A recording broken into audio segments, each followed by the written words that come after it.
Praise the Lord. Welcome welcome welcome. आप सबको स्वागत है आज हमारे ऑनलाइन सर्विस में प्रियो। और मैं आपको बताना चाहता हूं निश्चित तौर से आज आपके जीवन में एक बदलाव आने वाला है। डेफिनेटली आप आज आशीषित होने वाले हैं प्रियो। आपको मालूम है वचन में ऐसा लिखा गया है, अगर हम लूका रचित सुसमाचार 17 का 24 में पढ़ेंगे, वहां लिखा गया है क्योंकि जैसा बिजली आकाश की एक छोर से कौंध कर आकाश की दूसरी छोर तक चमकती है, वैसा ही मनुष्य का पुत्र भी अपने दिन में प्रकट होगा। डेफिनेटली माय फ्रेंड्स, वो यीशु मसीह हम सबों को लेने के लिए आएगा। वाह, कितनी भली बातें और कितना कितना एंजॉय हम करेंगे जब वो यीशु हमें लेने आएगा प्रियम। आइए वचन सुनने से पहले हम उस परमेश्वर की आराधना झूमते हुए और गाते हुए करते हैं।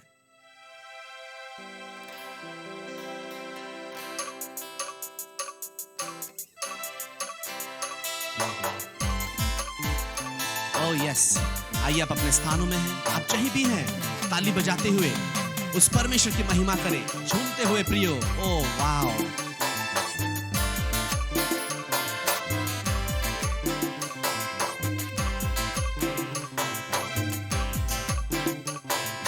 बादलों में हमारा यीशु आएगा, बादलों में हमारा मसीह आएगा, यीशु आएगा। बादलों में हमारा यीशु आएगा, बादलों में हमारा मसीह आएगा, यीशु आएगा। दूतों के संग आएगा, संतों के संग आएगा, दूतों के संग आएगा, संतों के संग आएगा। बादलों में हमारा यीशु आएगा, बादलों में हमारा मसीह आएगा, यीशु आएगा। बादलों में हमारा यीशु आएगा, बादलों में हमारा मसीह आएगा, यीशु आएगा। सही में प्रियो, वाह, कितनी आनंद की बातें हैं ना कि वो यीशु हम सबों को लेने आएगा। लेकिन उससे पहले हम सबों को तैयार होना है प्रियो। ये समय है हम तैयार हो जाएं ताकि वो यीशु हमें लेने के लिए आ जाए। थैंक यू लॉर्ड, धन्यवाद यीशु। बाइबल गवाही है, दूतों की वाणी है, बाइबल गवाही है, दूतों की वाणी है। जिस तरह यीशु पर गया उसी तरह आएगा, जिस तरह यीशु पर गया उसी तरह आएगा। बादलों में हमारा यीशु आएगा, बादलों में हमारा मसीह आएगा, यीशु आएगा। बादलों में हमारा यीशु आएगा, बादलों में हमारा मसीह आएगा, यीशु आएगा।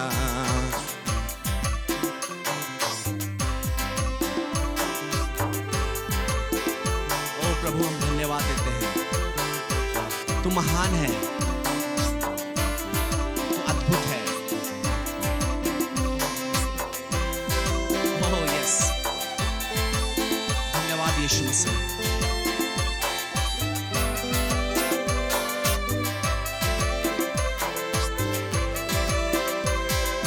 यीशु की आज्ञा है, प्रभु की वाणी है, यीशु की आज्ञा है, प्रभु की वाणी है। हम भी प्रतीक्षा करें सदा, यीशु का करें इंतजार। हम भी प्रतीक्षा करें सदा, यीशु का करें इंतजार। बादलों में हमारा यीशु आएगा, बादलों में हमारा मसीह आएगा, यीशु आएगा। बादलों में हमारा यीशु आएगा, बादलों में हमारा मसीह आएगा, यीशु आएगा। दूतों के संग आएगा, संतों के संग आएगा, दूतों के संग आएगा, संतों के संग आएगा। बादलों में हमारा यीशु आएगा, बादलों में हमारा मसीह आएगा, यीशु आएगा।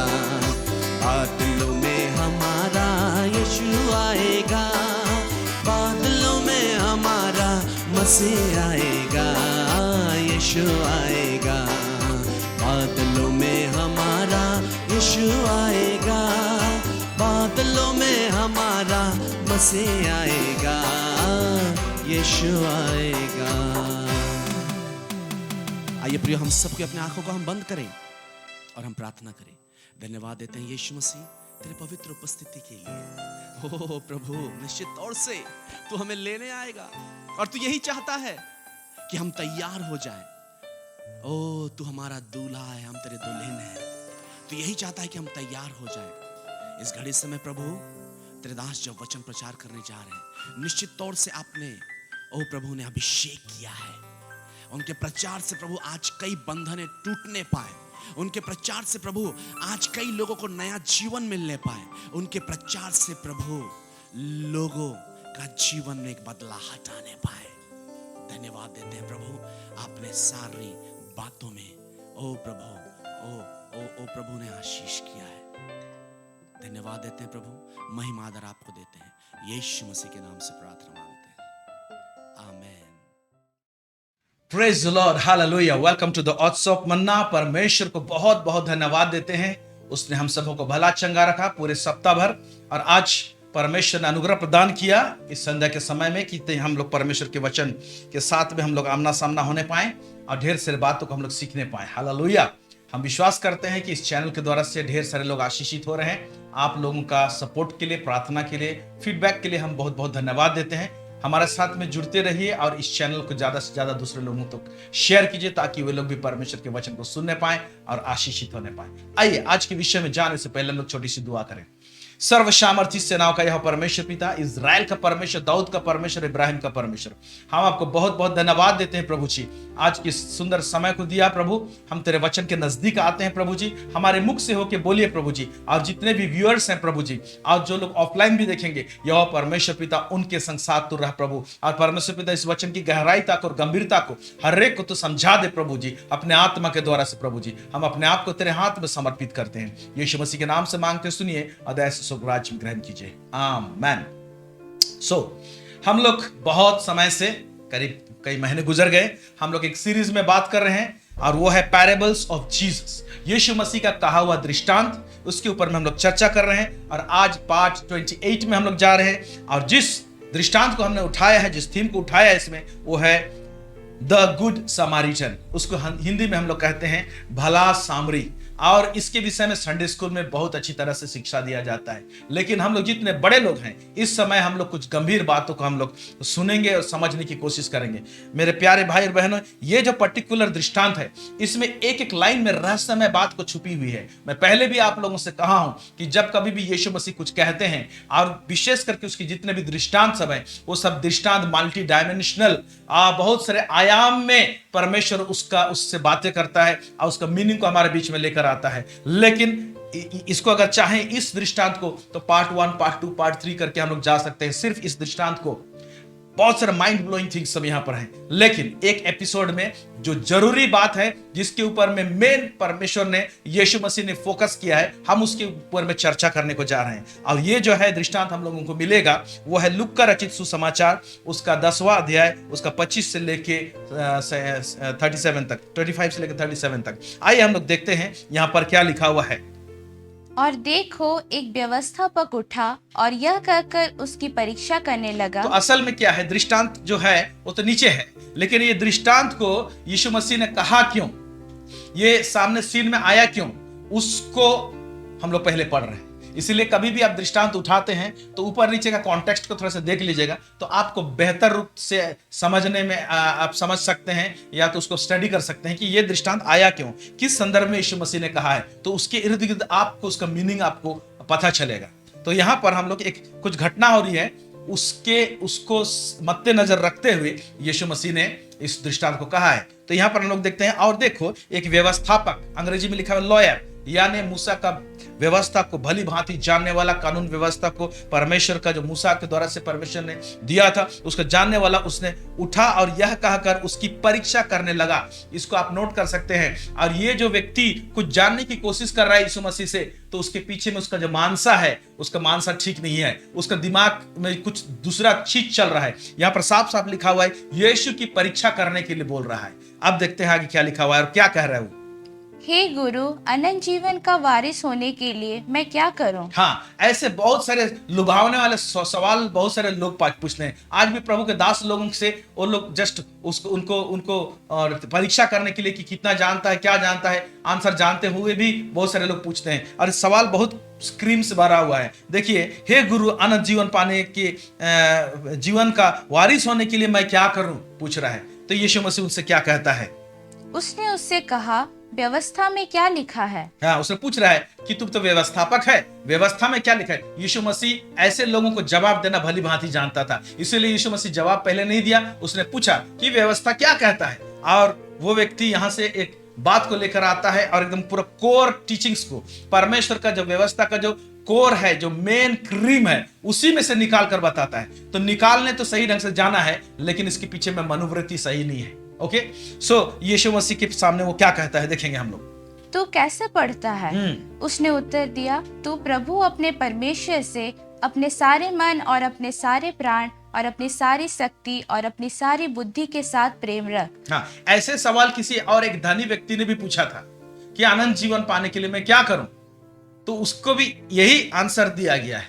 ओके, लेकिन आगे अगर देखें तो यीशु मसीह बोलता है ये सारा पालन तो मैं करता हूं बोल के बोल रहा है। एक जगह में इस तरह से बहुत सारे लोग सवाल पूछते थे, उसको बोलता था व्यवस्था क्या कहता है, चोरी मत कर, झूठी गवाही मत दे, माता पिता का आदर कर, ये सारे बातों को वहां पर लिखा गया है, 10 आज्ञा में से निकाल कर बताता है। लेकिन ये जो एक व्यवस्थापक है एकदम पूरा कोर पॉइंट को निकाल के बता रहा है, तू प्रभु अपने परमेश्वर से अपने सारे मन, अपने सारे प्राण और अपने सारी शक्ति और अपनी सारी बुद्धि के साथ प्रेम रख, और अपने पड़ोसी से अपने समान प्रेम रख, कहता है। तब यीशु मसीह क्या उत्तर देता है?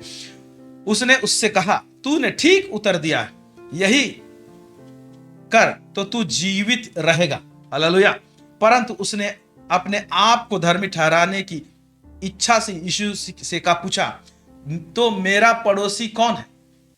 आगे पढ़ेंगे इसको, मेरा पड़ोसी कौन है, इसको अंडरलाइन करेंगे, अभी हम लोग पढ़ते जाएंगे। तब यहां पर यीशु मसीह ने वो दृष्टांत को बोल रहा है, समझाने की कोशिश कर रहा है। क्या बोल रहा है यीशु मसीह, पढ़ेंगे। यीशु ने उत्तर दिया, एक मनुष्य यरूशलेम से यरीहो को जा रहा था कि डाकुओं ने घेर कर उसके कपड़े उतार लिए। पॉइंट को नोट कीजिएगा, डाकुओं ने घेर कर उसके कपड़े उतार लिए, इसको नोट कर सकते हैं आप लोग। और मार पीट कर उसे अधमरा छोड़कर चले गए। फिर और ऐसा हुआ कि उसी मार्ग से एक याजक जा रहा था, परंतु उसे देख के कतरा कर चला गया। एक याजक वहां से गुजर रहा था, उसने देखा उसको अधमरा हालत में, उसी तरह से छोड़कर याजक वहां से निकल गया। फिर उसके बाद में इसी रीति से एक लेवी उस जगह पर आया, और एक लेवी वंश में से एक लेवी व्यक्ति वो भी उस जगह से आया, और वो भी उसे देख के कतरा कर चला गया। फिर उसके बाद में क्या होता है? परंतु एक सामरी यात्री वहां आ निकला और उसे देखकर तरस खाया। और एक सामरी व्यक्ति वहां से गुजरता है, और उसके विषय में लिखा है कि उसने उसे देखकर, अधमरा हालत में देखकर, फटेहाल हालत में देखकर उस पर तरस खाया, लिखता है। फिर उसने उसके पास आकर उसके घाव पर तेल और दाखरस ढाल कर पट्टियां बांधी और अपनी सवारी पर चढ़ाकर सराय में ले गया और उसकी सेवा टहल की। दूसरे दिन उसने 2 दिनार निकाल कर सराय के मालिक को दिए और कहा, इसकी सेवा टहल करना, और जो कुछ तेरा और लगेगा वह मैं लौटने पर तुझे भर दूंगा। अब तेरी समझ में जो डाकुओं में घिर गया था, इन तीनों में से उसका पड़ोसी कौन ठहरा? इन तीनों में से इसका पड़ोसी कौन हुआ बोलता है। फिर वो आंसर देता है, उसने कहा, वही जिसने उस पर दया की। जिसने उस पर दया की, जिसने उस पर दया की। यीशु ने उसको कहा, जा तू भी ऐसा ही कर। हालेलुया। तूने सवाल पूछा था ना अनंत जीवन पाने के लिए, उसका वारिस होने के लिए मैं क्या करूं? तो बोलते जा ऐसा ही कर, प्रेम कर, अपने पड़ोसी को प्रेम कर, दया कर, उस पर अनुग्रह कर, ऐसा ही कर बोल के यीशु मसीह ने उसे होमवर्क दे के भेज दिया। एक बहुत वंडरफुल दृष्टांत है, एक एक लाइन में गंभीरता है और बहुत गहरा रूप से हम लोग इसमें जा सकते हैं, लेकिन हम गहराई में नहीं जा रहे हैं। बस हम लोग कुछ जरूरी बातों को हम लोग इसमें देखने की कोशिश करते हैं। हालेलुया। पहला तो ये बात है यहाँ पर कि ये जो व्यक्ति है, ये फारिसी और शास्त्री लोग, जो लोग कानून व्यवस्था मूसा का जानते थे, ये लोग यीशु मसीह के पास में आते थे और परीक्षा लेने के लिए सवाल पूछते थे, जैसे कि इस व्यक्ति ने कहा है। और यीशु मसीह भी बहुत बुद्धिमानी के साथ में उनको आंसर देता था और उनकी चतुराई को वो जीरो कर देता था। वो लोग वहां से भाग खड़े होते थे। तो यहां पर यीशु मसीह इसका जो सवाल है उसको क्लियर करने के लिए कौन सा भाग को क्लियर करना है। अब वहां पर उसने दो जवाब दिए, दो जवाब मैंने एक ही जवाब दिया है लेकिन दो खंड है। अपने परमेश्वर को कैसा प्रेम कर, वो लिखा हुआ है, और दूसरा अपने पड़ोसी को अपने समान प्रेम कर बोला है। तो यीशु मसीह को यह सवाल में पूछ रहा है, मेरा पड़ोसी कौन है?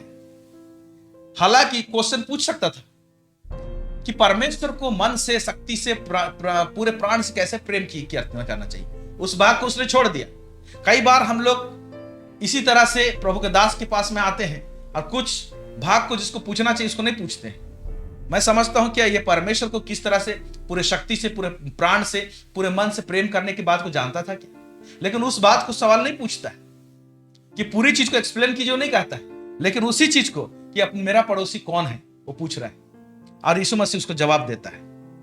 अभी ये दृष्टांत जो है, ये दृष्टांत में हम लोग देखते हैं तीन खास लोग हैं जो कि अधमरे लोगों के करीब से होकर गए। एक है याजक, दूसरा है लेवी और तीसरा है एक सामरी व्यक्ति। यानी सामरिया जो एरिया में जो लोग रहते थे उनको सामरी कहते थे। इस सामरी लोगों के विषय में हम अच्छी तरह से चर्चा करेंगे। पहली बात कि यीशु मसीह ये जो तीन लोगों को जो रखा है, तो क्यों रखा है? तीन लोगों को रखने का कारण, तीन लोगों का कैरेक्टर को यीशु मसीह बताना चाह रहा है और तीन लोगों से हम लोग क्या आशा कर सकते हैं वो यीशु मसीह बताना चाह रहा है। किससे आशा किया जा सकता था? देखिए, पहला जो याजक, इसका अगर देखा जाए इसके विषय में, तो ये याजक लोग होते, ये लोग व्यवस्था को भी अच्छी भली भांति जानते थे क्योंकि व्यवस्था का प्रचार भी करते थे। ये लोग याजक पद में हैं तो व्यवस्था का ज्ञान होना लाजमी है, उनको जरूरी है। तो व्यवस्था को ज्ञान के रूप में तो जान रहा है ये व्यक्ति, तो हम लोग क्या आशा करेंगे कि ये याजक उस अधमरे व्यक्ति को मदद करना चाहिए क्योंकि ये वचन जानता है। तो हमारा एक्सपेक्टेशन, हमारा आशा यह है कि ये याजक को मदद करना चाहिए। लेकिन इसके पास में सिर्फ ज्ञान मात्र है, प्रैक्टिकली प्रेम इनके अंदर में नहीं है, दया का भावना इनके अंदर में नहीं है, ट्रांसफॉर्म्ड लाइफ नहीं है, लेकिन वचन का ज्ञान है। ओके। दूसरा लेवी वंश से ही याजक होने के लिए चुने जाते थे, तो लेवी वंश वाले लोग भी वचन का ज्ञान रखने वाले लोग थे जिनके लिए खास बुलाहट था परमेश्वर के सम्मुख सेवा टहल करना। तो इससे भी आशा किया जा सकता है कि उस अधमरे व्यक्ति को वो मदद करे, लेकिन इसके पास में भी व्यवस्था का ज्ञान मात्र है, शब्द मात्र है, लेकिन प्रैक्टिकली इसके जीवन में एक्शन के रूप में कुछ नहीं है करने के लिए। उसके अंदर में तरस नहीं है, प्रेम नहीं है, व्यवस्था को सिर्फ ज्ञान के हिसाब से जानता है। आज बहुत सारे लोग परमेश्वर के वचन को ज्ञान के हिसाब से केवल रखते हैं, जैसे ये दो कैटेगरी के लोग रखे हुए थे। लेकिन उसी के पास में सामरी जो एक व्यक्ति है, इसको परमेश्वर के विषय में ज्ञान है।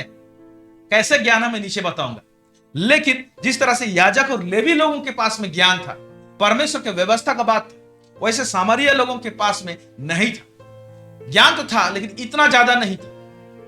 लेकिन जिसके पास में कम ज्ञान है परमेश्वर के वचन का, या तो परमेश्वर का ज्ञान कम है, उसके पास में एक्शन बहुत ज्यादा है। जिसके पास में परमेश्वर के वचन के अनुसार चलने वाली बात, एक ट्रांसफॉर्मेशन दिखाई देता है। हालेलुया, ये है ना अद्भुत अजीब बात। और ये व्यक्ति जो उसको परीक्षा करने के लिए सवाल पूछ रहा था, उसको ऐसे डिजाइन करके यीशु मसीह ने इस दृष्टांत को रखा है कि उसके चिप चढ़े, उसको समझ में आए और थोड़ा सा लगे, थोड़ा सा मार पड़े उसको। अब देखिए कि सामरिया से जो व्यक्ति आता था, सामरी लोगों को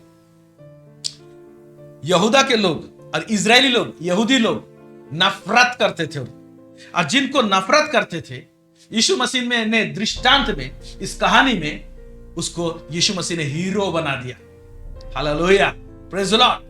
तो इसीलिए एक सीखने वाली बात है, जिस व्यक्ति को हम लोग नफरत करते हैं, जिस व्यक्ति को आप अपने जीवन में तुच्छ जानते होंगे, ध्यान दीजिए कहीं ऐसा ना हो कि वो व्यक्ति परमेश्वर के नजर में हीरो रहे और परमेश्वर को कहीं ना कहीं उठा के ले जाएगा। ये लोग अपने आप को हीरो समझते थे, लेकिन परमेश्वर की दृष्टि में ये यहूदी लोग हीरो नहीं हुए। लेकिन इस कहानी के मुताबिक सामरिया के लोग, जिनको यहूदी लोग नफरत करते थे, उनके साथ में कोई ताल्लुकात नहीं रखते थे, उनके साथ में कुछ लेन देन नहीं रखते थे, दूरी मेंटेन करते थे, उस व्यक्ति को यीशु मसीह ने हीरो बना दिया। ओके, तो इस सामरिया के लोग और सामरिटन्स, ये सामरी लोग थे कौन? इसको जरा सा इसका पृष्ठभूमि को हम लोग देखें, जरा सा इसका हिस्ट्री क्या है इसको देखें, तब आप समझने पाएंगे और बहुत सारे बातों को सीखने पाएंगे। हालेलुया, इंटरेस्टिंग रहने जा रहा है, आप अंत तक बने रहिए। देखिए, जब मैं इससे बातें करता हूं तो पवित्र आत्मा आप लोगों की सहायता मदद करे, ताकि आप अपना प्रकाशन प्राप्त करें इस टीचिंग्स के द्वारा से। जो हम बता रहे हैं तो आपको मिलेगा, लेकिन आप अगर ध्यान से सुनेंगे तो बहुत सारी बातें पवित्र आत्मा इस समय आपको खुद समझाएगा जब आप सुन रहे हैं। आमीन, हालेलुया। तो ये जो सामरिया है, इजराइल का मैप देखें यीशु मसीह के टाइम में, तो वो इजराइल का जो पूरा एरिया है वो खासकर 3 भाग में बना हुआ था। निचला भाग जो है वो उसको यहूदा कहते थे, फिर उसके ऊपर में आ जाता था सामरिया का भाग, फिर उसके ऊपर में आ जाता था गलील का भाग, और इनसे सट के ऊपर से लेकर नीचे तक यरदन नदी बहता था। आप गूगल सर्च में मारेंगे Israel in the time of Jesus, तो आपको पूरा मैप मिल जाएगा और बहुत सारे इंपॉर्टेंट जगह का वहां पर नाम सब लिखा हुआ आपको मिलेगा। सो यहूदा में यरूशलेम था, और ठीक करीब करीब बॉर्डर में या तो यहूदा के ही भाग तरफ में यरीहो था। और हम लोग यहां पर देखते हैं कि यह व्यक्ति जो मूवमेंट कर रहा है, जिसको मार पड़ा, जो अधमरा व्यक्ति है, वो यरूशलेम से यरीहो को जा रहा था। यानी ऑलमोस्ट कौन सा एरिया में था। ओके, इसके ऊपर में भी बहुत सारे टीचिंग्स दिया जा सकता, बहुत सारे भेद की बातें इसमें। वो जो एरिया था वो यहूदा का एरिया में पाया जाता है व्यक्ति, और यहूदा का एरिया में घुसा कौन है जो मदद करने वाला? वो दिख रहा है सामरिया से एक व्यक्ति यात्री वहां पर है। यानी सामरिया का व्यक्ति यहूदियों के बीच में, यहूदा का एरिया में ज्योति बन रहा है, लाइट बन रहा है। हालेलुया। पिछले दिनों में हम लोग देखे थे लाइट के विषय में, तुम जगत की ज्योति हो, इस दृष्टांत को भी हमने देखा था। आमीन, हालेलुया। तो यह व्यक्ति सामरिया से, जिसके पास में वचन का इतना ज्यादा ज्ञान नहीं है, थोड़ा है उसके पास में, लेकिन लाइट के मामले में हम लोग देखने पा रहे हैं, प्रैक्टिकल लव को, प्यार को प्रदर्शित करने के मामले में टॉप क्लास निकलता है, वो हीरो निकलता है। Praise Lord. और क्यों प्रभु इसको हीरो बनाया, उसको भी हम लोग देखेंगे। तो पहले हम लोग देखेंगे कि सामरिया लोग थे कौन, ये सामरिया स्थान में हुआ क्या था। ये जो सामरिया जो है वो कौन सा एरिया को कैप्चर करता था? जब इजरायलियों को परमेश्वर ने मिस्र देश से निकाला और कनान देश को दिया, तो 12 गोत्रों में डिवाइड करने के लिए बोला, हालांकि 11 में एक्चुअली, ओके, और क्योंकि लेवी लोगों को भाग नहीं दिया गया था, ओके, क्योंकि उनका भाग परमेश्वर स्वयं था। लेकिन एफ्रेम और मनाशे, ये जो 2 भाई हैं, यूसुफ के बेटे थे ये लोग, इनको खासकर एक जगह दिया गया था। और उस एरिया में, है ना, मैप देखिएगा, उस एरिया में ये सामरी लोग बसे हुए थे। तो ये सामरी लोग हैं कौन?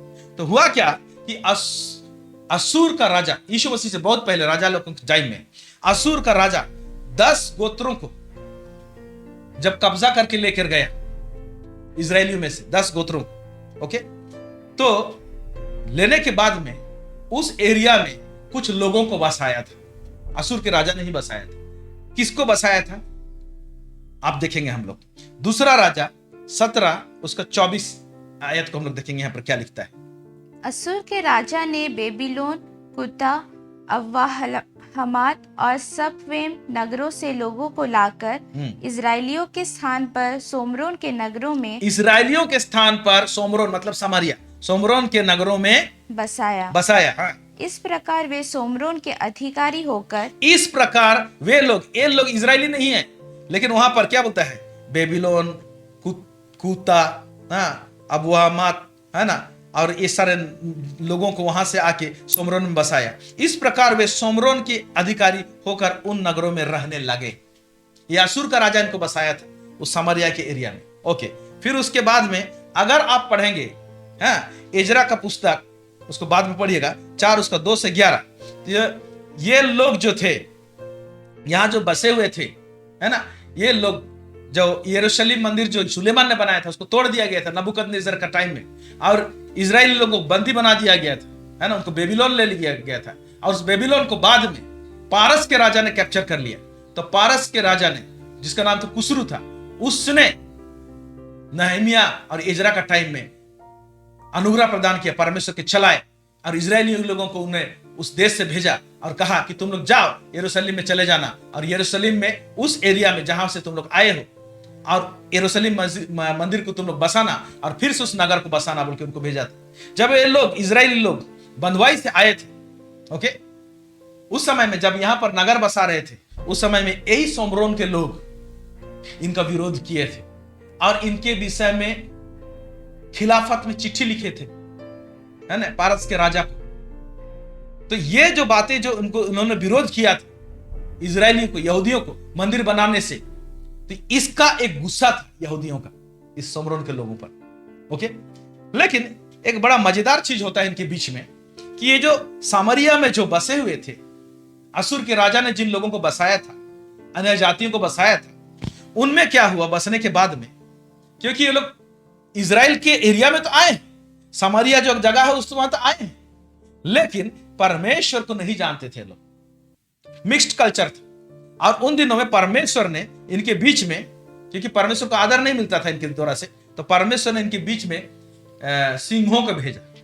और जब सिंहों को भेजा तो लोग को चिट चढ़ा कि हम लोग इजराइल के परमेश्वर को हम लोग आदर नहीं करते हैं, इसीलिए सिंह आकर हम लोग को फाड़ रहा है। तो हम लोग कैसे परमेश्वर को जाने लोग का, और परमेश्वर की व्यवस्था, उनके नियम को कैसे पालन करें बोल के एक रास्ता निकाला गया। वो क्या रास्ता निकाला गया, अब ध्यान से इसको पढ़ेंगे, बहुत इंटरेस्टिंग है। देखिए दूसरा राजा 17 उसका 25 से लेकर 28 आयत तक। ओके, पढ़ेंगे हम लोग। जब वे वहां पहले पहल रहने लगे, जब वे लोग, एक जो लोग जिनको बसाया था असूर के राजा ने सेमरोन के एरिया में, अन्यजाति लोग, तो वो लोग पहले पहले जब रहने लगे, तब यहोवा का भय न मानते थे, तब यहोवा का भय नहीं मानते थे लोग। ओके, फिर इस कारण यहोवा ने उनके बीच सिंह भेजे, इस कारण यहोवा ने उनके बीच सिंह भेजे जो उनको मार डालने लगे, जो उनको मार डालने लगे। फिर इस कारण उन्होंने असुर के राजा के पास कहला भेजा कि जो जातियां तूने उनके देशों से निकालकर सोमरोन के नगरों में बसा दी है, वे उस देश के देवता की रीति नहीं जानते। उस देश की देवता की रीति नहीं जानते, मतलब परमेश्वर की रीति ये लोग नहीं जानते हैं। फिर इससे उसने उसके मध्य सिंह भेजे हैं। तो चिट्ठी यह है जो राजा उनको भेजा था ना, यहाँ पर उनके पास चिट्ठी यह कि उनको तो सिंह मार रहा है लोग, तो वो उस एरिया में जहां पर यहूदी लोग बसे हुए, उनके रीति विधि को नहीं जानते, उनके परमेश्वर को नहीं जानते, उनके व्यवस्था को, नियम को नहीं जानते, इसीलिए उनका परमेश्वर, उनके देवता ने, ऐसे लिखा हुआ है, लोग चिट्ठी भेज रहे हैं, हमको मदद कीजिए राजा, कि यहाँ पर सिंह से बचाइए हम लोग। फिर क्या होता है, जो उनको इसलिए मार डालते हैं कि वे उस देश के देवता की रीति नहीं जानते। इसलिए सिंह मार जा रहा है कि उस एरिया के जो देवता है उसको नहीं, उसकी रीति नहीं जानते। और देवता कौन है मालूम, उन लोग देवता बोल रहे हैं, उस सर्वशक्तिमान परमेश्वर को ही देवता बोल रहे हैं। आगे, तब असुर के राजा ने आज्ञा दी, जिन याजकों को तुम उस देश से ले आए हो, उनमें से एक को तुम उस देश से ले आए हो, उनमें से एक को वहां पहुंचा दो। तो जो लोग बंधुआई में लिए हुए थे उनमें से एक याजक को उनके बीच में रखा गया। किसमें, सोमरोन में, इन अन्य जाति के लोगों के बीच में। और वो लोग को क्यों इस याजक को रखा गया, और वह वहां जाकर रहे और वह उनको उस देश के देवता की रीति सिखाए, ताकि वो उस देश के देवता की रीति सिखाए। देवता माने यहाँ पर वो लोग देवता बोल रहे हैं, सर्वशक्तिमान यहोवा परमेश्वर जो इजराइल का परमेश्वर, उनका रीति विधि सिखाए, व्यवस्था को सिखाए, ताकि सिंह वहां से भाग जाए। ये बात था। फिर आगे, तब जो याजक सोमरोन से निकाले गए थे उनमें से एक जाकर बेतेल में रहने लगा। हाँ, तो जो याजक को सोमरोन से जो निकाला गया था ना, उसको बैक एक याजक को लाया गया, वो टीच करे, व्यवस्था सिखाए उनके बीच में, और सामरिया के लोगों को, ओके, जो लोग अन्य जाति थे, असुर के राजा ने जिसको डाला था वहां पर। आगे, और उनको सिखाने लगा कि यहोवा का भय किस रीति से मानना चाहिए। तो यहाँ जब सिखाने लगा कि यहोवा का भय किस रीति से मानने लगे, तब जाके क्या हुआ कि ये लोग जो मूर्ति पूजक थे, परमेश्वर के व्यवस्था का ज्ञान प्राप्त किए, परमेश्वर के विषय में जानने लगे। हालेलुया।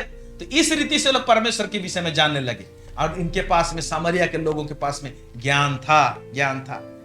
और ये सामरिया के लोग जो अन्य जाति थे, इनको मिक्स्ड कल्चर में मूर्ति पूजा भी कर रहे थे, व्यवस्था भी जान रहे थे।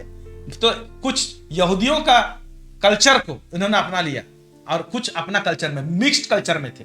और यही लोग क्या किए कि इजरायली लोगों में से लड़कियों को ब्याह किए और शादी कर ली, तो इंटर मैरिज हो गया उनके बीच। इधर के पुरुष लोग इधर के स्त्री से शादी कर लिए, और ऐसे परीक्षा में पढ़े कि इजरायली स्त्री लोग भी इधर के पुरुष से शादी की।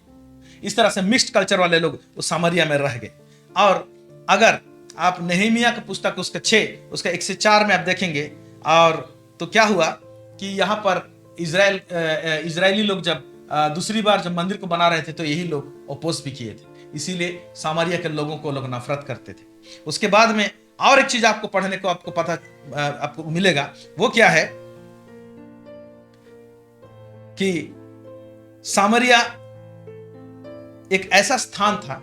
यहोशू का पुस्तक को पढ़िएगा, उसका यहोशू 20 उसका 6 से 7 और यहोशू उसका 21 का 21। ये आयत को पढ़ने से आपको पता चलेगा कि इजरायलियों में क्या होता था कि कोई व्यक्ति अगर किसी की हत्या कर दे, अनजाने में हत्या कर दे, तो अपना जान बचाने के लिए एक स्थान रेडी किया था यहोशू ने, परमेश्वर की आज्ञा से, कि वो व्यक्ति जान बचाने के लिए उस जगह में चला जाए। तो सामरिया एक ऐसा जगह था, जो व्यक्ति लोग जान बचा के भागते थे, या तो मंडली बाहर जिसको बोलते हैं, उसी तरह के हो जाते थे, ये लोग जाके सामरिया के एरिया में रहने लगते थे और उनसे दोस्ती कर लेते थे। तो यहां पर जो सामरिया के लोग थे, अन्य जाति में से थे, इंटरकास्ट मैरिज कर लिए थे यहूदियों के साथ में, और जो लोग इजरायलियों में से निकाले जाते थे, ये लोग भाग के वहां पर बस जाते थे। तो इसलिए ये सामरिया लोगों को ना, जो कट्टर यहूदी लोग थे ना, ये लोग नफरत करते थे, और ये नफरत जो सिलसिला चलता आया, वो यीशु मसीह के टाइम में भी था, ओके। अब ऐसे टाइम में अब सोचिए कि यीशु मसीह दृष्टांत बोल रहा है, जिसमें एक याजक को उठा रहा है, एक लेवी को उठा रहा है, और एक सामरी व्यक्ति को उठा रहा है, और सामरी व्यक्ति को यीशु मसीह हीरो बना रहा है। तो ये चीज इजरायलियों को एक्सेप्ट नहीं होगा। लेकिन जब सवाल पैदा होता है कि यीशु मसीह ने इस सामरी व्यक्ति को क्यों हीरो बनाया, इसका एक रीजन यह है कि यीशु मसीह जब सुसमाचार प्रचार कर रहा था, वो एक चीज को जानने पाया था कि सामरिया में एक बड़ा रिवाइवल आने वाला है, सामरिया में एक बड़ा फसल कटने वाला है, एक अच्छा आत्मा जीतने का काम वहां पर होने वाला है। यीशु मसीह को मालूम था, क्योंकि ये लोग तो नफरत करते थे सामरिया के लोगों को, लेकिन परमेश्वर जानता है कि सामरिया के लोगों में जो वचन जो बोया गया था पुराने टाइम में, जो हम लोग देखे राजा में, तो वो कहीं ना कहीं काम किया है, और उनके अंदर में मसीह आने वाला है, ये बात का भूख और प्यास जाग चुका था, और उनके अंदर में सुसमाचार को ग्रहण करने का हृदय तैयार हो चुका था।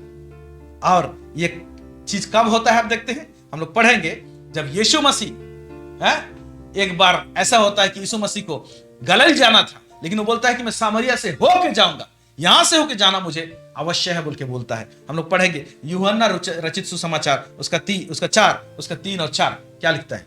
तब वह यहूदिया को छोड़कर फिर गलील को चला, और उसको सामरिया से होकर जाना अवश्य था। क्या लिखता है, तब वह यहूदिया को छोड़कर फिर गलील को चला, और उसको सामरिया से होकर जाना अवश्य था, क्योंकि यीशु मसीह ने आत्मा में देख लिया था कि यहाँ बहुत बड़ा रिवाइवल और बेदारी आने वाला है। Praise God. और प्रभु जानता था कि सामारिया के लोग, यहूदी जो कट्टर लोग हैं, जिन्होंने यीशु को ग्रहण नहीं कर रहे हैं, उससे कई गुना ज्यादा यीशु मसीह को आदर और मिलेगा और ग्रहण में योग्य होगा। कहां पर? सामरिया में। इसलिए यीशु मसीह ने सामरिया के लोगों को ना हीरो बनाया। Praise God, hallelujah.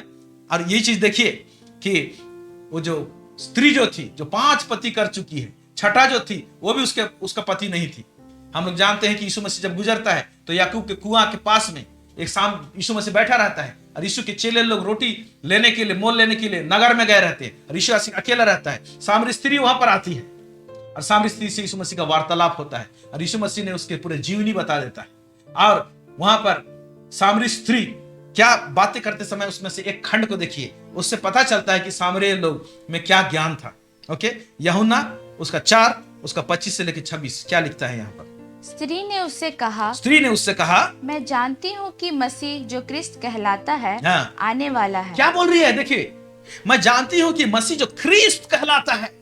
क्या रेवलेशन है यहूदियों के लोगों के पास में। मसीह जो क्रिस्त कहलाता है, वो अभिषिक्त है, वो अनॉइंटेड है। ये यहूदियों में ये चीज का ज्ञान नहीं था ठीक से, और विशेषकर फारिसी शास्त्रियों के साथ तो यीशु मसीह का मुठभेड़ हो जाता था। लेकिन सामरिया के लोगों को देखिए, जहां इंटरकास्ट मैरिज हुआ था, यहूदी लोग इनसे नफरत करते थे, कोई लेना देना नहीं रखते थे उनसे। जब यीशु मसीह बात कर रहा है तो क्या होता है? मैं जानती हूं।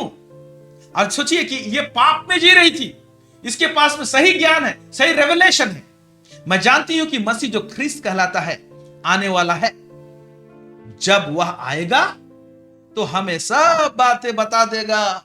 आएगा तो बताएगा, हम एक्सपेक्ट कर रहे हैं, हम आशा कर रहे हैं। यीशु ने उससे कहा, मैं जो तुझसे बोल रहा हूं वही हूं। रिवील कर देता है यीशु मसीह। जब ये बात को रिवील कर देता है, वो औरत सामरी स्त्री वहां पर अपना घड़ा को छोड़कर वो नगर में चली जाती है और सारे लोगों को बताती है, मसीह जो आने वाला था उससे मेरा मुलाकात हुआ। Praise the Lord. और सारे लोग सुनते हैं और वो लोग यीशु मसीह से मिलना चाहते हैं और लोग भी विश्वास करते हैं। और जब यीशु मसीह उनसे मुलाकात करता है, प्रचार करता है, तो क्या होता है? देखिए, पढ़ेंगे हम लोग यूहन्ना रचित सुसमाचार उसका 4 उसका 39 से 42। यहाँ पर क्या लिखता है? उस नगर के बहुत से सामरियों ने उस स्त्री के कहने से यीशु पर विश्वास किया। पहला तो स्त्री के कहने से यीशु पर विश्वास किया, फिर क्योंकि उसने यह गवाही दी थी, उसने सब कुछ जो मैंने किया है मुझे बता दिया। हाँ। इसलिए जब ये सामरी उसके पास आए तो उससे विनती करने लगे कि हमारे यहाँ रह। हाँ, तो सामरी लोग, बहुत लोग आए, विनती करने लगे कि तो हमारे यहाँ रह जा, ग्रहण कर रहे हैं, रहिए ना, प्लीज हमारे पास रहिए, हमको आपसे सुनना है। लेकिन इस प्रकार का, आइए हमारे पास रहिए, है ना। कुछ ही लोग यहूदा में इजरायली लोग बोलते थे, ओके। लेकिन ये लोग एक गांव, एक टोली आके बोल रहे हमारे पास रहिए, एक्सेप्ट कर रहा है, ओके। यहां पर कोई चिन्ह चमत्कार नहीं दिखाए, सिर्फ प्रभु ने उस सामरी स्त्री के डिटेल्स बताया था, लेकिन ये लोग ग्रहण कर रहे हैं। आगे देखिए। अतः वह वहां 2 दिन तक रहा। 2 दिन तक रह गया और यीशु मसीह 2 दिन सुसमाचार प्रचार किया वहां पर। फिर उसके वचन के कारण, हाँ, उसके वचन के कारण, मैं नहीं सोच नहीं पा रहा हूं यहाँ पर प्रभु अद्भुत काम, चिन्ह चमत्कार किया कि नहीं किया। हालांकि तो करते थे, लेकिन यहाँ पर कुछ लेख नहीं लिखा हुआ है। लेकिन एक चीज लिखा हुआ है, उस वचन के कारण और भी बहुत से लोगों ने विश्वास किया जो उस स्त्री से कहा। उस स्त्री से कहा, क्या बोलते हैं? अब हम तेरे कहने ही से विश्वास नहीं करते, क्योंकि हमने आप ही सुन लिया, हम इस यीशु से हमने खुद सुन लिया है। फिर बोलते हैं, और जानते हैं कि यही सचमुच में जगत का उद्धार करता है। क्या कन्फेशन है, क्या अंगीकार है। हालेलुया। यहां पर कोई चिन्ह चमत्कार का उल्लेख नहीं दिखता है, लेकिन यीशु मसीह के प्रचार मध्य से ये लोग यीशु मसीह को ग्रहण कर लिए। इसका मतलब जिन लोगों से नफरत करते थे, जिनके पास में वचन का ज्ञान कम था, व्यवस्था का पुस्तक शायद जितना यहूदियों में प्रचलित था इनके बीच में नहीं था, लेकिन इनका हृदय खुला हुआ था यीशु मसीह को लेने के लिए, इनका हृदय खुला हुआ था वचन के लिए। और इसीलिए दिखता है एक खास चिन्ह, जो सामरिया ने उस अधमरे को क्या किया? मदद किया, बोल के उसको हीरो बना दिया यीशु मसीह ने। Praise God, hallelujah. मेरे प्यारे भाई और बहनों, ऐसे भी लोग होंगे आपके इर्द गिर्द, कभी मत सोचिएगा उन लोगों को वचन का ज्ञान कम रहेगा। कुछ लोग तो पढ़ने लिखने नहीं जानते, लेकिन कलीसिया में जो प्रचार होता है वही प्रचार को सुन के वो लोग अंदर अंदर प्रभु के साथ में एक ऐसा घनिष्ठ संबंध बना के रखते हैं कि उनके जीवन से मसीह का चाल चलन और मसीह का कैरेक्टर उनके जीवन में, उनके नेचर में दिखाई देगा। लेकिन जो लोग इतना वचन जानते हैं, है ना, कितने बार बाइबल पढ़े रहेंगे, उनको रेफरेंस इतना याद रहेगा, लेकिन उनके मुंह साफ नहीं रहेंगे। साफ नहीं रहेंगे कहने का मतलब उनका जुबान क्लियर नहीं रहेगा। गाली गलौज, झूठी बात बोलना, झूठी गवाही देना और नाना जाने लड़ाई झगड़ा, ये सारे बातें उनकी जुबान में रहती है और उनके अंदर में तरस नहीं रहता, प्रेम नहीं रहता है, लेकिन वचन का ज्ञान तो रहता है। जैसे ये याजक के पास में था, वो लेवी के पास में था, लेकिन वो लोग वचन का ज्ञान तो रखते थे, लेकिन प्रैक्टिकल राइट नहीं था वचन के अनुसार। आंसर सही दिया उसने कि क्या बोलता है, क्या बोला गया कि तो अपने परमेश्वर को अपने पूरे शक्ति से, अपने प्राण से, अपने मन से प्रेम कर और अपने पड़ोसी को अपने समान प्रेम कर। ये वचन का रेफरेंस सही उठाए और इसका ज्ञान सही है, लेकिन देखने पाते हैं कि याजकों में जो पाया जाता है वहां पर हम देखने पाते हैं कि वो लोग फेल हो गए। दृष्टांत उठाता है और यीशु मसीह हकीकत को बयान करना चाहे कि हकीकत ये है, तुम लोगों का स्थिति ये है और सामरी लोगों का स्थिति ये है। Praise the lord, hallelujah hallelujah hallelujah, amen amen amen. So ये पर्टिकुलर दृष्टांत में आगे नहीं, यीशु मसीह स्ट्रेस दे रहा है कि तुम शब्दों के द्वारा से केवल प्रेम में नहीं करना, लेकिन तुम एक्शन के द्वारा से, प्रैक्टिकली तुम अपना प्रेम को प्रकट करना एक्शन के द्वारा से। इसके ऊपर में स्ट्रेस देता है और यहां पर 3 लोगों को सामने लेकर आता है और 3 लोगों का गुण को सामने रखता है। Hallelujah, praise the Lord.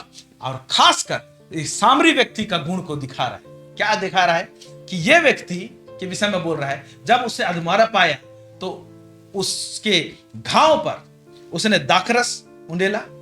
दाखरस क्यों उंडेलते थे घाव में? ताकि इंफेक्शन ना हो, वो एक अच्छा मेडिसिन था। हालेलुया।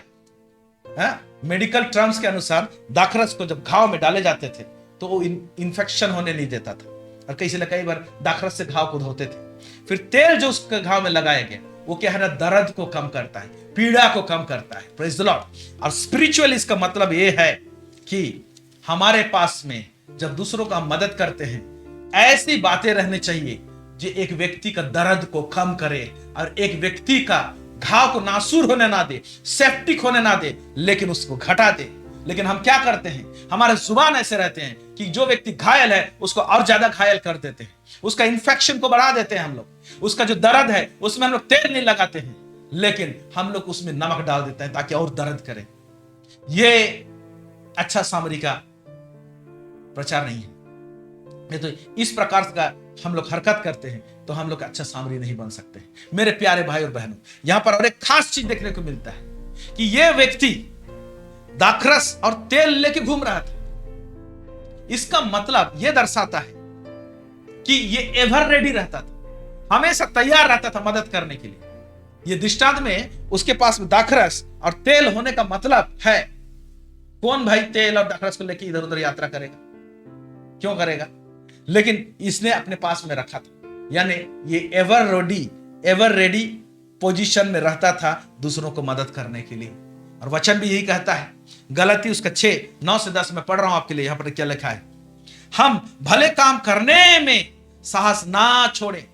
अंग्रेजी में इस संदर्भ में लिखा हुआ है कि हमें से तात्पर्य रहे, क्योंकि यदि हम ढीले ना हो तो ठीक समय पर कटनी काटेंगे। इसलिए जहां तक अवसर मिले हम सब के साथ भलाई करें, और विशेष करके विश्वासी भाइयों के साथ। आमेन, प्रेज द लॉर्ड, हालेलुया। यहां पर इस दृष्टांत में बाइबल में एक खास पॉइंट को, एक इंपॉर्टेंट चीज को यहां पर रखा गया है।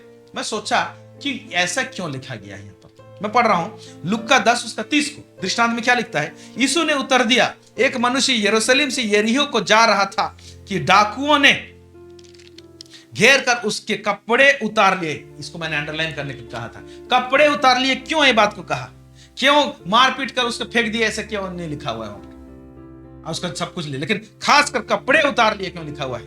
मारपीट कर उसे अधमरा छोड़कर चले गए। मैं समझता हूं कपड़े के द्वारा से ना पहचान होता है।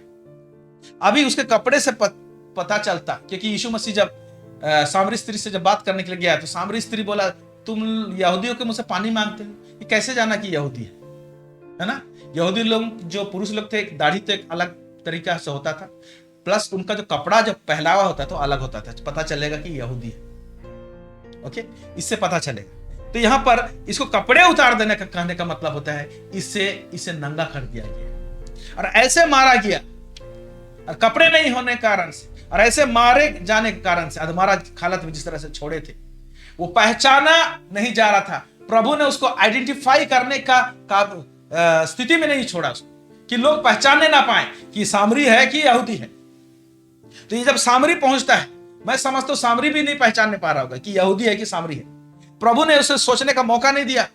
और एक्चुअली प्रभु ये सोचने का मौका नहीं देना चाहता है कि जब आप किसी की मदद करें तो ये हिंदू है कि ये मुस्लिम है, कि ये क्रिश्चियन है कि ये सिख है, कि ये अन्य जाति है, कि ये पढ़ा लिखा है कि अनपढ़ है। प्रभु ये नहीं दिखाना चाहता है। इसके कपड़े उतार देने का मतलब, नंगा कर देने का मतलब, ये प्रकाशन दिलाना चाहता है। उसके पास यही प्रकाशन मिला सामरी के पास में, क्या कि ये व्यक्ति आज निर्वस्त्र पड़ा हुआ है। यहां पर मैं दृष्टांत है इसलिए बोल रहा हूं, निर्वस्त्र पड़ा हुआ है, मतलब ये व्यक्ति जो है उसका एक ही पहचान सामने में आया कि ये परमेश्वर के स्वरूप में बनाया गया। हालेलुया। हर एक व्यक्ति इस संसार के जो है, क्योंकि इंसान को परमेश्वर के स्वरूप में बनाए गए हैं। हालांकि लोग पाप में जी रहे हैं, लेकिन स्वरूप उसी की बनाए गए हैं। और प्रभु उनको उद्धार देना चाहता है, प्रभु उनको छुटकारा देना चाहता है, प्रभु उनको आशीष देना चाहता है। हालेलुया। तो ये व्यक्ति के पास में यही रेवलेशन मिला सामरी के पास में कि ये व्यक्ति परमेश्वर के रूप में सृजा हुआ व्यक्ति है, मुझे इसको मदद करना चाहिए। मुझे नहीं देखना है कि मेरा देश का है कि नहीं, सामरी का है, सामरिया का है कि नहीं। मुझे नहीं देखना है कि यहूदी में से है कि नहीं, जो लोग मुझे नफरत करते हैं। मैं यही देखना चाहता हूं कि प्रभु ने मुझे वचन सिखाया है, मैं उसमें प्रैक्टिकल में खरा उतरता हूं कि नहीं। और उसे दाखरस के घाव में लगाता है, तेल लगाता है, हालेलुया, पेन किलर देता है इसका मतलब। और उसके बाद में अपने गधे में बैठा के उसे सराय में ले जाता है, उसके ट्रीटमेंट कराता है। फिर उसके बाद में उस सराय के मालिक को 2 दिनार भी देते हैं इसका खर्चा करना बोल के। और भी एक्स्ट्रा कुछ खर्चा होगा तो मैं यात्रा से जब लौटूंगा मैं घुसूंगा यहाँ पर देखने के लिए, एक्स्ट्रा जो होगा मैं उसे दूंगा। Praise the lord, hallelujah, hallelujah, amen. बहुत सुंदर शिक्षा है मेरे प्यारे भाई और बहनों। जब इसको स्टडी करेंगे गंभीरता से तो बहुत सारी बातें आप सीखने को मिलेंगे। हालेलुया, आमेन। सो हम लोग ये देखने पाते हैं कि ये व्यक्ति है जो लूका 10 उसका 34 से 35 में जो लिखता है, 2 दिनार दिए, फिर बोलता वह मैं लौटने पर तुझे भर दूंगा। लास्ट में बोलता है इसके पास में धन का लालच नहीं था। एक तो यात्रा में है, वो अपने विषय में नहीं सोच रहा है कि मैं यात्रा में जा रहा हूं, मेरे लिए पूरा होगा कि नहीं होगा। वो ये सोच रहा है कि ये व्यक्ति को पहला जरूरत है, प्रेज गॉड, मैं इसको दूंगा, इसका मदद करूंगा और लौटूंगा तो और दूंगा। क्यों? Let us get the revelation. अगर मैं इस व्यक्ति को मदद करता हूं और इसको मैं देता हूं और ये भलाई करता हूं, तो मैं जब यात्रा में जा रहा हूं, अब यात्रा में क्यों जा रहा है नहीं मालूम, हो सकता है बिजनेस का यात्रा में जा रहा हो सकता है कुछ और चीज का और एक जॉब खोजने का यात्रा में जा रहा है। ओके, जैसे हम लोग एक यात्रा में है, कोई ऐसा यात्रा में है जो जॉब खोज रहा है, कोई ऐसा यात्रा में है जो शादी के लिए अपना वर्क खोज रहा है, या तो एक वधु खोज रहा है, कोई एक ऐसा यात्रा में है जो अपना बिजनेस को बढ़ाने का यात्रा में है। मेरे प्यारे भाई बहनों, एक प्रोजेक्ट सामने में आएगा इस तरह से, जहां पर आपको प्रेम प्रकट करना पड़ेगा, जहां पर आपका धन लगाना पड़ेगा, जहां पर अपना समय को गंवाना पड़ेगा। जब उस इन्वेस्टमेंट को करेंगे तो आपके अंदर में विश्वास रहेगा, जैसे कि इसके अंदर में विश्वास था कि मैं जा रहा हूं तो मैं खाली हाथ नहीं लौटूंगा, मैं जिस यात्रा में जा रहा हूं मुझे बेनिफिट होगा, परमेश्वर मुझे निश्चय आशीष करेगा और मुझे आशीष करके लौटा के लेके आएगा, और इतना आशीष करेगा कि इसका और भी जो बकाया रहेगा मैं उसको भी देने पाऊंगा। एक अच्छा विश्वासी है ये, प्रेज गॉड। लेकिन बाकी 2 लोग वचन का इतना ज्ञान है, लेकिन उनके पास में इस व्यक्ति को जो अधमरा हालत में है उसको प्रेम करने का कोई भी उनके अंदर में हृदय में हलचल नहीं दिखाई देता है। एक व्यक्ति को यहां पर हम लोग देखते हैं अपना समय को भी देता है और अपना धन को भी यहां पर इस्तेमाल करता है। Hallelujah, praise the Lord. और इस प्रकार का पूरे एक्शन के साथ में प्रैक्टिकल वो क्या कर रहा है कि अपना प्रेम को प्रकट कर रहा है। मेरे प्यारे भाई और बहनों, ओके, इसके बाद में मैं कुछ बहुत डीप सीक्रेट आपको बताने को जा रहा हूं। ओके, तो हमारा जीवन में परमेश्वर के राज्य में शब्दों से प्रेम प्रकट करने से कोई लाभ नहीं है। परमेश्वर को ये सब बिल्कुल पसंद नहीं है। प्रैक्टिकल है ना, एक्शन के साथ में, हरकत के साथ में, वास्तविक रूप से परमेश्वर हमारे प्रेम को दूसरों के लिए देखना चाहता है। आइए कुछ वचनों को हम लोग देखेंगे, समझने की कोशिश करेंगे। पहला जो है ना उसका 3:16 से 18 में यहाँ पर क्या लिखता है? हमने प्रेम इसी से जाना, थोड़ा ऊंची आवाज में। हाँ। हमने प्रेम इसी से जाना कि उसने हमारे लिए अपने प्राण दे दिए। हाँ, हमने प्रेम को इससे जाना कि उसने हमारे लिए अपने प्राण दे दिए। कुछ दिए, कुछ दिए, कुछ दिए, प्राण दे दिए। क्या बोल रहा है फिर आगे? और हमें भी भाइयों के लिए प्राण देना चाहिए। हम प्रेम करते तो भाइयों के लिए प्राण देना चाहिए बोल रहा है। फिर आगे, पर जिस किसी के पास संसार की संपत्ति हो। तो प्रभु पहले यहाँ से शुरू करना बोलता है। प्राण देने को तो बाद में कर लेना, है ना, कुछ और देने के लिए बोल रहा हूं मैं, बोल रहा है। Hallelujah, praise the Lord. प्राण तो बहुत बड़ा बात है, पहले ये तो देके देखो क्या बोलता है। कहां पढ़ेंगे? पर जिस किसी के पास संसार की संपत्ति हो, संसार की संपत्ति हो, और वह अपने भाई को कंगाल देखकर उस पर तरस खाना ना चाहे, हाँ, तो उसमें परमेश्वर का प्रेम कैसा बना रह सकता? अगर अपने भाई को कंगाल देखे और संसार का संपत्ति हो उसके पास में और तरस खाना नहीं चाहिए, तो किस प्रकार परमेश्वर के प्रेम बना रह सकता है? फिर आगे, हे बालकों, हाँ, हम वचन और जीव ही से नहीं, पर काम और सत्य के द्वारा भी प्रेम करें। और काम और सत्य के द्वारा भी प्रेम करें। काम के द्वारा से, सत्य के द्वारा से प्रेम करें बोल रहा है। Hallelujah, praise God, praise God. मैं और एक वचन पढ़ रहा हूं आपके लिए, रोमी उसका 13 उसका 8 पद। आपस के प्रेम को छोड़ किसी बात में किसी के कर्जदार ना हो। ये जब वचन पढ़ रहा था, मतलब बोलना क्या चाह रहा है? क्योंकि जो दूसरे से प्रेम रखता है उसी ने व्यवस्था पूरी की है। जरा गंभीरता से सोचिए इसको।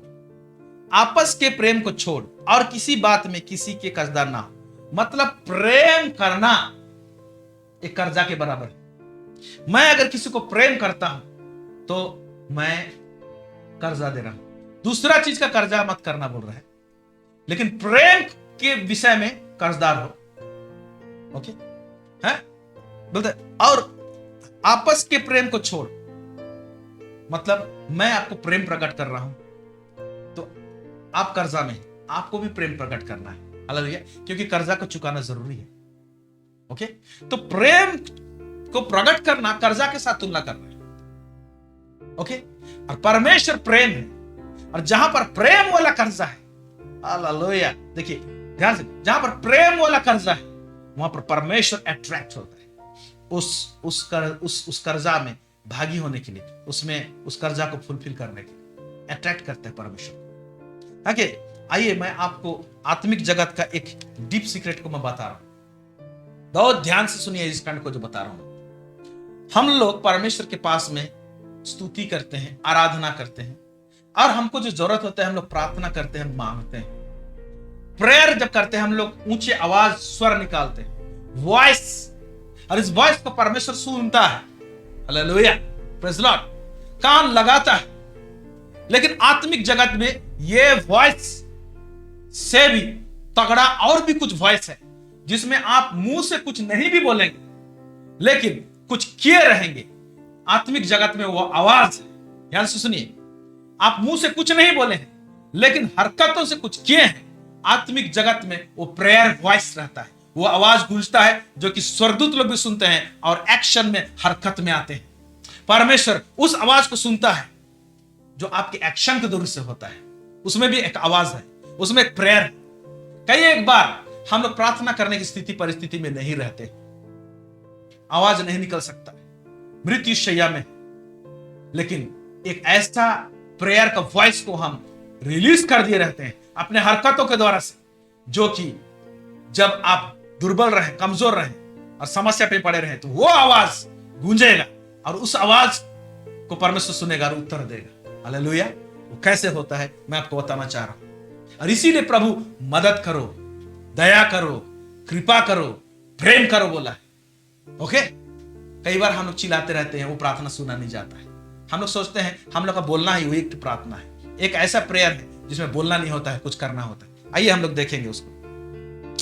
इब्रानी उसका 13 का 16 पद मैं पढ़ रहा हूं आप लोगों के लिए। इब्रानी 13 उसका 16, भलाई करना और उदारता दिखाना ना भूलो, जैसे सामरी व्यक्ति ने किया। ना भूलो, मत भूलना। क्योंकि परमेश्वर ऐसे बलिदानों से प्रसन्न होता है।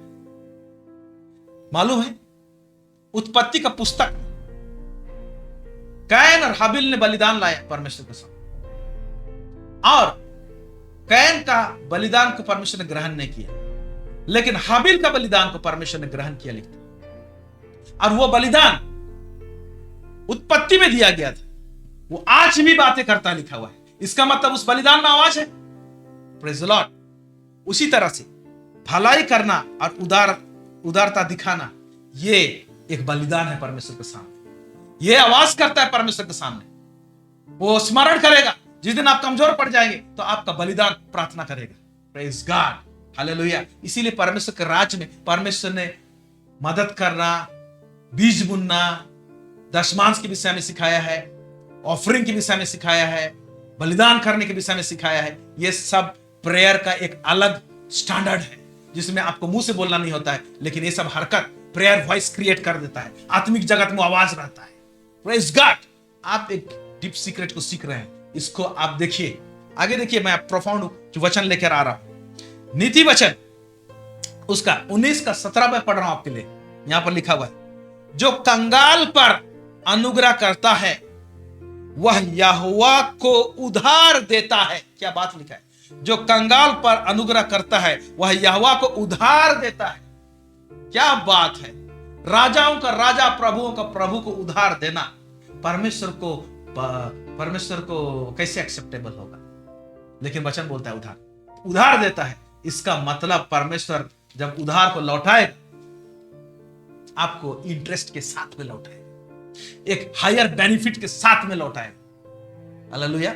मैं आप लोगों को बताना चाहता हूं, हमारे देश के जो इनकम टैक्स डिपार्टमेंट है, कई बार क्या होता है, बहुत लोगों का एफडी से, फिक्स डिपॉजिट से टीडीएस काट लेता है, पहले से टैक्स काट लेता है।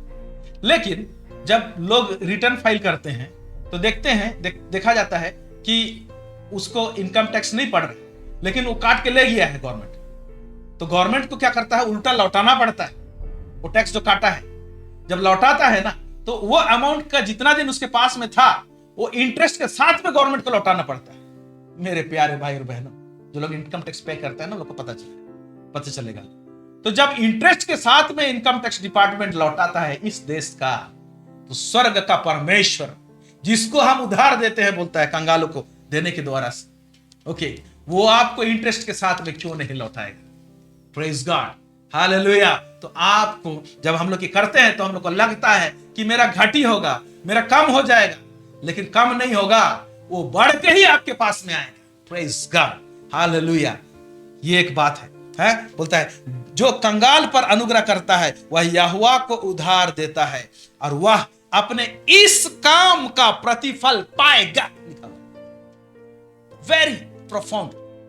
उसके बाद भजन संहिता 41 1 to 3 मैं आपके लिए पढ़ रहा हूं, ध्यान से सुनिए। भजन संहिता 41 1 to 3।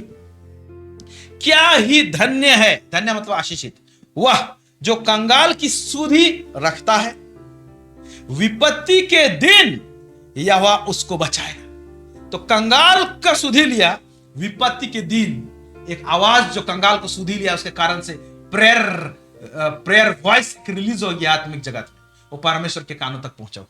विपत्ति के दिन यहोवा उसको बचाएगा, यहोवा उसकी रक्षा करके उसको जीवित रखेगा।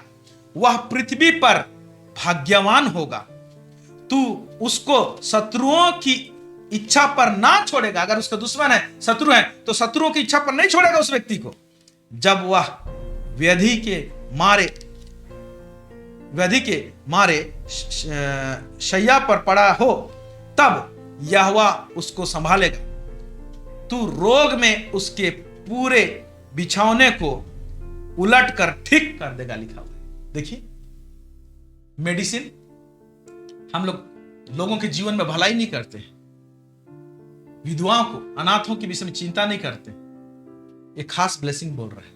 परमेश्वर के राज में हम लोग बुनते नहीं, परमेश्वर के राज में जो गिविंग का बात को लाइटली लेते हैं हम लोग, है ना। और हम लोग बहुत सारे समस्या में फंसे रहते हैं, पैसा लगा के उसको ठीक करने की कोशिश करते हैं। जो पैसा परमेश्वर के राज में जाना चाहिए था, आप उसको ठीक करने में लगा रहे हैं, लेकिन समस्या समाधान नहीं हो रहा है। लेकिन परमेश्वर क्या करेंगे बोला है। इसीलिए प्रभु का राज्य में जो सिस्टम है ना, वो ऐसा है ना, वो कहीं पर भी गला को पकड़ सकता है। इसलिए परमेश्वर का विधि और उसके विधान को अच्छी तरह से जानना चाहिए। आमेन, प्रेज द लॉर्ड।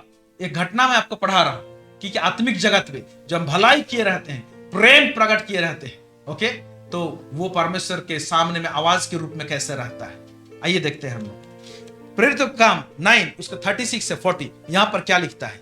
यहां पर एक महिला जो प्रभु का सेवा करती थी और बहुत गरीबों को और दूसरों को मदद करती थी, प्रेम करती थी, अपना प्रेम को प्रकट करती थी, उसके विषय में लिखा हुआ है। पढ़ेंगे। याफा में तबीता अर्थात दोरकास नामक एक विश्वासिनी रहती तबीता थी। अर्थात दोरकास नामक एक विश्वासिनी रहती थी। वह बहुत से भले भले काम और दान किया करती थी। देखिए, वह बहुत से भले भले काम, अभी बहुत से नहीं लिखा हुआ क्या क्या, भले भले हो सकता है अनाथों को मदद की, विधवाओं को मदद की, हो सकता है कहीं पर परमेश्वर का भवन बन रहा था, उसमें परमेश्वर के राज्य के लिए कुछ लगाई, हो सकता है प्रभु के दासों को मदद की है उनकी सेवकाई में। बहुत सारा यहाँ पर लिखा है, भले भले काम और दान दिया करती थी। हाँ, फिर उन्हीं दिनों में वह बीमार होकर मर गई। उन्हीं दिनों में वो क्या होगी, ये सब कर रही है लेकिन बीमार होकर मर गई, हो सकता है इसका। फिर आगे, और उन्होंने उसे नहलाकर अटारी पर रख दिया। हाँ, इसलिए कि लुदिया याफा के निकट था। चेलों ने यह सुनकर कि पतरस वहाँ है, 2 मनुष्य भेजकर उससे विनती की। पतरस उसी पास में कोई गांव में था, पतरस को बुला लिए उन्होंने, ये मर गई है। और क्यों खासकर इसके लिए चिंता किया जा रहा है, क्योंकि इसने भलाई किया था, नामी व्यक्ति थी, ओके, उसके लिए सब लोग दुहाई दे रहे हैं। आगे फिर देखते हैं, हमारे पास आने में देर न कर। तब पतरस उठकर उनके साथ हो लिया। हाँ।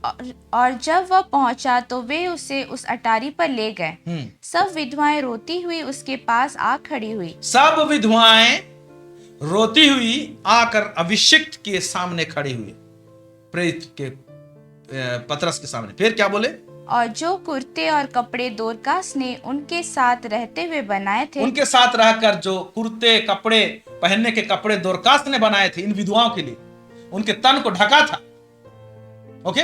वहां पर देखते हैं सामरिया में जो घटना हो रहा है, वो जो दृष्टांत में उसके कपड़े उतार लिए, तो क्या इसने नंगा छोड़ा, वहां लिखा हुआ नहीं है। मैं पहले तो सोचता हूं उसको कपड़े भी पहनाए हैं, अच्छा कपड़ा दिए।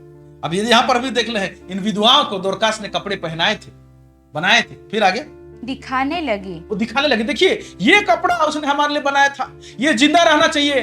उनका आंसू प्रार्थना था, प्रेज गॉड। दोरकास का जिस दिन मुंह बंद था, प्रार्थना नहीं कर सकती अपने लिए, मर गई है, तो विधवाओं के जो आंसू थे वो वॉइस था, वहां पर आवाज था, प्रेज गॉड। आगे देखेंगे,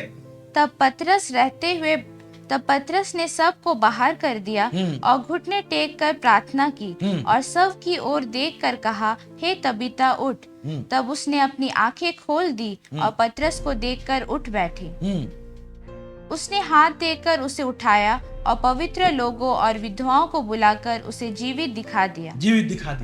यहाँ पर पतरस तो प्रार्थना किया है, लेकिन सबसे बड़ा प्रेयर क्या है मालूम, ये जो दान करती थी, जो भलाई करती थी, प्रेम जो एक्शन में दिखाई थी इन विधवाओं के लिए, तो ये सारा चीज जमा हुआ है परमेश्वर के सामने आवाज के रूप में। एक अभिषेक जन सिर्फ आके ट्रिगर कर दिया, हालेलुया। वो भी बोला होगा, प्रभु देखिए क्या मदद करती थी, कैसे इन विधवाओं की मदद की है, आप स्मरण नहीं करेंगे।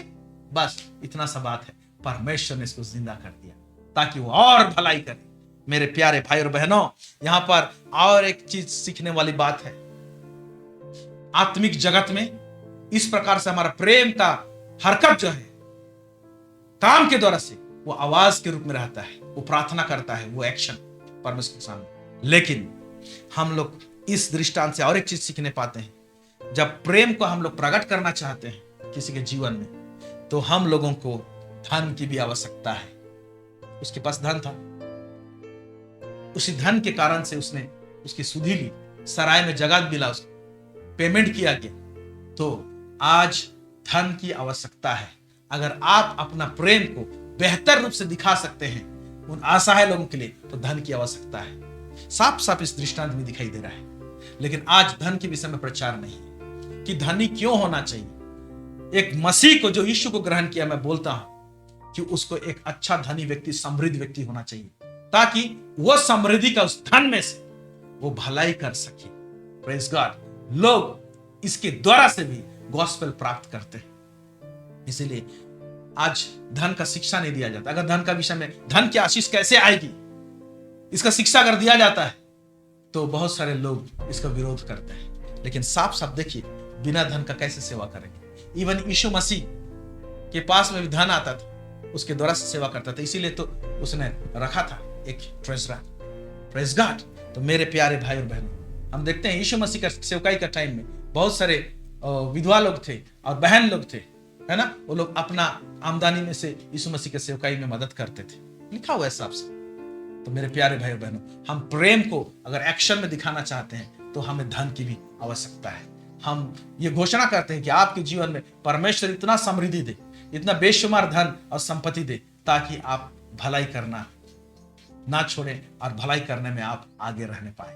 Praise the Lord. प्रभु इस वचन में अधिकाई से आप सबों को आशीष करे। आमेन। प्रार्थना करते हैं। सर्वसामर्थी सेनाओं का यह परमेश्वर पिता, आकाश और पृथ्वी का बनाने वाला प्रभु परमेश्वर, हम लोग प्रभु जी आज परमेश्वर पिता एक भला सामरी के विषय में जो दृष्टांत है उसमें से ढेर सारे बातों को सीखने पाए प्रभु परमेश्वर पिता, कि किस तरह से हमारा प्रेम जो हम लोग हरकत के द्वारा से, एक्शन के द्वारा से करते हैं लॉर्ड, वो किस तरह से प्रभु परमेश्वर पिता एक प्रार्थना का आवाज को प्रभु जी आत्मिक जगत में प्रभु परमेश्वर स्थापित करता है लॉर्ड ऑलमाइटी। कितना पावरफुल प्रेयर जाता है प्रभु जी इसमें लॉर्ड। इस बातों को आपने हमारे बीच में प्रकट किया, इसके लिए धन्यवाद देते हैं। हम प्रार्थना करते हैं जितने श्रोता लोग हैं प्रभु जी, हर एक के स्पिरिट में, आत्मा में, मन में, प्राण में इस बात को लेकर ट्रिगर अप होने पाए प्रभु जी, ताकि परमेश्वर पिता लॉर्ड भलाई करने में परमेश्वर पीछे न हटने पाए। प्रेम को प्रभु परमेश्वर पिता अपने पड़ोसी से प्रेम करने में परमेश्वर पीछे न हटने पाए प्रभु जी। हर एक वो व्यक्ति जो हमारे इर्द गिर्द तू लेकर आता है प्रभु जी, जिसको परमेश्वर पिता लॉर्ड गॉड ऑलमाइटी इसलिए लाता है कि प्रभु जी हम उनके जीवन में सेवकाई देने पाए प्रभु जी, मदद करने पाए प्रभु जी। परमेश्वर पिता इसके लिए हमें प्रभु जी आप बुद्धि भी दीजिए, समझ भी दीजिए, हमारे हृदय में परमेश्वर पिता तरस और प्रेम भी दीजिए लॉर्ड, ताकि प्रभु जी हम लोग उस याजक और लेवी के समान नहीं, लेकिन प्रभु जी भला सामरी के समान हम लोग होने पाए प्रभु जी। इसमें अनुग्रह प्रदान कीजिए। सब बातों में आपको महिमा और गौरव देते हैं, यीशु मसीह के नाम से मांगते, सुनिए और दया से स्वर्ग राज्य में ग्रहण कीजिए। Amen amen amen. Praise the lord. Hallelujah. God bless you. हमारे साथ जुड़ने के लिए बहुत बहुत धन्यवाद। इस चैनल को और दूसरों को शेयर कीजिए ताकि वो लोग भी वचन को सुनने पाए, समझने पाए और ढेर सारे आशीष को लेने पाए। Once again thank you so much. God bless you.